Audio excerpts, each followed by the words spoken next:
Hi. Hello again. Happy Monday. God, I'm very excited for the craziness to be over. I'm not going to lie. My little 3.5 part Jeffree Star slash sequel effect theory videos they put me through the ringer, of course, on top of work and everything else I had going on. Those 3 goddamn videos. I don't know. Maybe it was the fact that I had promised you guys things I had, said, oh, stay tuned for. So that's generally how I operate best. If I put myself into a corner or if I set myself plans that I can't really back out of, then I'm more productive. However, as a few people can attest to who are close to me, it does take a toll on my stress and my sanity. So you can't have it all. You definitely have to take the good with the bad. You definitely have to accept the fact that, yes, you may be able to get things done in a certain way, but it will take a certain weight of skin on the scale to, everything's got to be even in life. Even Steven. Stay square, as my father would say. I grew up with a father who was a roofer, and that little tidbit of advice has actually been very helpful even in the real world. Stay square, folks. That could go any which way you please. But those 3.5 videos, definitely took their toll. So this is nice to just be back to sitting down, to not have to worry about anything other than my squeaky chair and what it is I'm going to fill the conversation with today. Back to just normal chat for now. But as I was pondering back and thinking over, this past weekend and such, what could I talk about? What could I say? There are a few different things, and I'm going to sum it up by just calling this the importance of love, friendship, and companionship. That is something that resonated with me this particular weekend. And, when relationships are tested and things are tested, it's terrible. It's terrible, but it's necessary, especially when it deals with family or people who are that close to you, spouses. When people are in it and they're that close, emotions and tensions run very high, and people they're so blinded by the state that they're in that it takes a while for those knots to become untangled. And from an outsider, I wish I could just fix everything because, well, that's my personal thing. I have a problem with wanting to fix everything.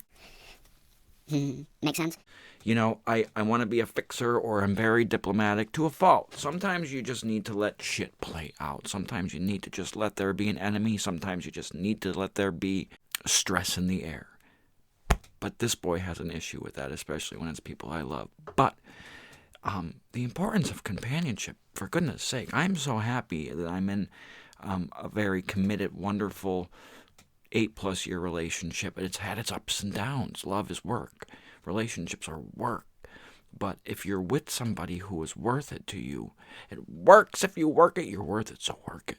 When you finally find somebody that, as my boyfriend said earlier this past weekend, when you find someone that gets you, everything else, nothing else matters. You might be enticed by things, of course, we're all humans, but when you find that one person that you flow with on more than just a sexual level or a level of just being able to be silent together in a car. If you can go on a car trip and be quiet and not feel the need to fill that gap of conversation, you're doing okay with your significant other. But even other types of relationships, familial relationships, when those are put to the test, it's the same thing. So it's tough because those companionships are so necessary as human beings. We need that sounding board. We need that other person, that partner in crime, that person who gets you with just a look. You don't need to say anything. The person who gets the joke before you say it. The person who understands every little tick and boom and doesn't let you get away with shit. We need that. We need those people in our life. I call it my bumper bowling. When you're bumper bowling, you have boom booms to keep you at least in the game. And if you don't got the one, sometimes you might find yourself in the gutter. So the more bumpers you have, the better off you are. When those relationships are put to the test, be it whatever the reason may be, miscommunication often seems to be a big part of it. Miscommunications, breaches of trust and things like that. Those are opportunities. We've hit a point in our juncture where we need to step back and we need to identify what has been eating us apart separately or together and work on that. So those are always, especially when you're talking about a relationship that is working and it is healthy and it's functional and it's worth saving and fighting for, then oftentimes you need to step back and recalibrate, reevaluate, and readjust. It's part of the process. As I'm learning, as I maintain a relationship and it gets lengthier and lengthier and more rewarding and rewarding and rewarding. Now, don't get me wrong, the downsides, of course, are they get equally as, I don't know, I'm not sure. For me, my relationship for now, knock on wood, has been steady. Even the fights. The fights are fine, cute, and not a problem, not lingering. So I can't really speak too much on other people's dynamics because I only know my own. So I can equate everything to my situation. But as of right now, my situation is going very well. So I'm thrilled about that. But I have seen some examples of the train coming off the tracks for some people. And I've been there. So I was able to identify. I mean, like I said, it's work. So my boyfriend Graham and I have been through it all, and we will continue to go through it all because love's a drug, it's perpetual, and it's the same for everybody. It seems that everybody experiences love in the same way. There are certain things that are different, of course. The circumstances may be different, but the emotions are lizard brain things we're talking about here, folks. And you can't avoid your lizard brain. That's why it is your lizard brain. It's the subconscious, unconscious, whatever you want to call it. It is the unavoidable, uncontrollable, carnal instincts from when we first emerged from the sludge. We are reacting. I know from my first relationship, I don't mean Sean Flack. Hi, Shawnee boy. He just messaged me. I recently realized he was watching some of these videos. My first BF out there, my first real BF out there.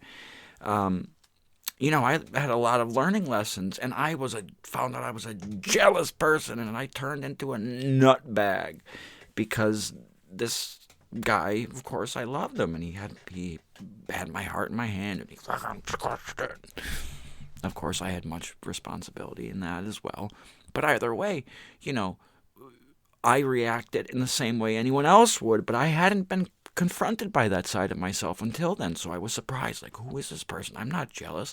I'm the fucking cock of the walk. You know what I mean? Like, I was a young guy at that time, and I hadn't experienced. I hadn't ever let myself become vulnerable to somebody else. That was the first time. So it was the first time I had that trust breached, and I found out that I was a human being with really ugly emotions that I don't ever want to have again, or I don't want to have that side of myself presented. And it was by no means Sean just happened to be the character in that story, but he was lovely. That was great too, and I wouldn't take any of that relationship back for all the tea in China. And we still are friends, and we still talk and give each other encouragement and things like that, but this is part of the process, and we grow. But that's all just to say that I reacted like a fucking maniac.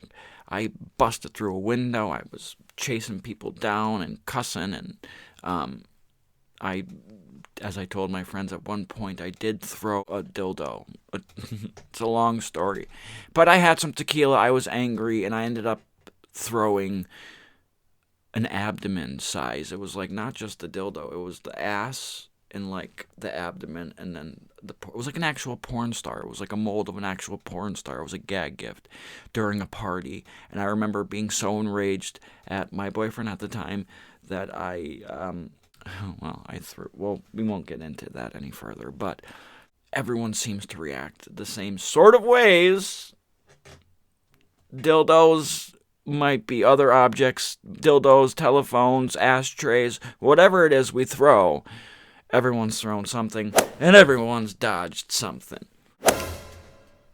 But if your relationship is worth it, you'll do anything. You'll go to the ends of the earth to make sure that that person, that partner in crime, knows that you're in it for the long haul. Mistakes made, fights fought, good days, bad days. Family members know that you're there for them thick and thin because you've put in the time. And without these people, without these relationships that we need, we would literally die. I do believe there's some truth to that. Human beings need other human beings, especially the special ones, the ones we hold closest to our hearts. So that's it. I mean, I guess that's what I got. Just a little briefing on love, emotion, and the ones who are worth it. We're all worth it. Every one of us are worth it. It's just who we're worth it to the most. Stay classy. Take care of the people who love you most, because you don't have every day guaranteed, my friends. I wish we did. Give me more time to talk. Love the one you're with. Love the one you're with. Love the one you're with. And enjoy your Monday. I had mine off, obviously, but I have to do some tax things and a few other things, so I'm not going to waste a day off. I love you guys.